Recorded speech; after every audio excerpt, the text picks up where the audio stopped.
Hey, it's my second live. Why not? Um, I figured I'd just go live real quick. I got a letter in the mail talking about neuropsychology.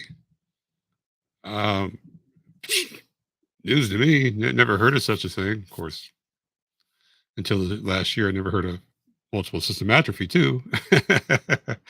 um, I got a letter in the mail from IU Health saying the same research center saying, "Hey, we've been trying to contact you. I don't know who they're calling or what they're calling, but I call them back and they're going to reach back out, but I didn't realize in my last visit I got a referral out to a neuropsychologist, if that's the proper term.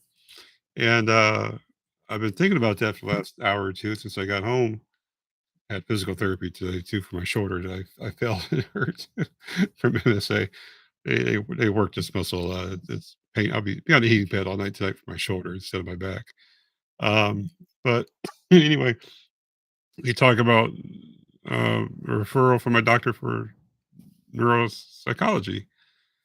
And I'm looking on here on the APA.org website under education part, and it says clinical neuropsychology is a specialized field within clinical psychology dedicated to understanding the relationships between brain and behavior, particularly as these relationships can be applied to the diagnosis of brain disorder, assessment of cognitive and behavioral functioning, and the design of effective treatment. I guess when you think about what that has to do with MSA, the brain stopped working, the Plutamine or Caudate or both, um, makes perfect sense. So not only are we a patient in the Neurology Research Center, um, we're also going to be a guinea pig. We're going to be we're going to be a test subject, is what this is turning into, which is okay by me. I don't mind. None of you knows my voice is going today. Um, that happened a couple times before. One time, my voice happened. I was going away with over one the weekend. We went to a get together, and I think my mom was in town too, and I just couldn't speak. Raspiness is part of they talk about MSA. I hope this isn't the MSA part for my voice. I'd like to have my voice to have more videos and helping everybody else out too.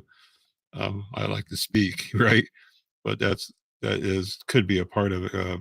Losing the voice and problems with speech is a big thing.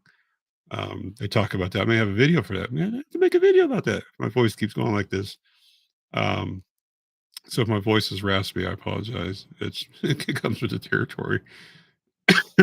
But it says neuropsychologists, the evaluations are requested specifically to help understand how the different areas and systems of the brain are working. Testing is usually recommended where there are symptoms or complaints involving memory or thinking.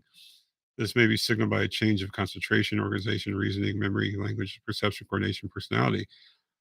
And if you go and you start looking at the MSA symptoms, um, talking about memory and stuff, I was just reading this to my wife the other day because we were just looking into history. Actually, earlier, I was reading the list of why neuropsychologists, and I remember reading on MSA about the changes of the cognitive functions, and it was talking about the memory, organization. It talked about I don't know a lot of stuff about your brain's ability to keep it together, and I remember reading some stuff about like a hate factor in some of these studies.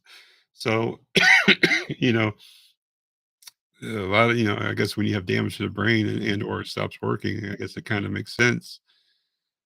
Let's bring in another doctor, and they can better understand the relationship because how many of us are too far along in our prognosis and our issue that we can't contribute anything? Well, a lot of people that are older when they got this MSA, they also may have dementia. It turns out dementia has nothing to do with it.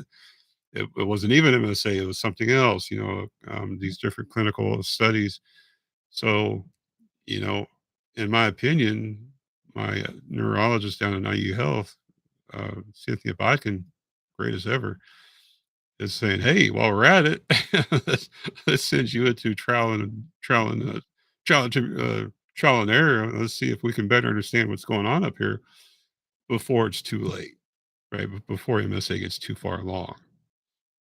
That's what I think is happening here. Because why else would she wouldn't be the person to really refer me to necessarily a psychologist to go talk about my problems or therapist. That's not a psychologist. This is a neuropsychology. So, and it says here that they're not necessarily doctors. I mean, could they be? I don't know, but this says that they're really not necessarily doctors. So, their job is to analyze the differences between things. So, this is interesting. Gathering relevant information, analysis, integration of data, findings, feedback, referral source. I think it's pretty awesome. I never heard of one of these type of doctors, so I'm kind of intrigued. I actually want to go see one of these guys and gals, whatever, and see what they got going on. I don't know, maybe more testing, and I'm all for bettering the movement for MSA and helping things get better. But I thought that was interesting. A referral for neuropsychology. So I will let you guys know as soon as I know anything about it. My appointment is definitely going to be in IU Health in Indianapolis. That's where everything else has been. So gotta make another trip down there. I thought I was done. I thought I was actually done with IU Health in Indianapolis, but yeah, I got one more trick up your sleeve. And you know what? I don't mind help. I don't mind helping if that means giving back. So I'll get a video about this, see a little more in depth and more detail about it, and hopefully my voice gets better and I could get rid of this cough. This cough's been here for months. Appreciate you guys. Love you to death. And stay with me. You'll enjoy it. I promise. Have a good one, guys.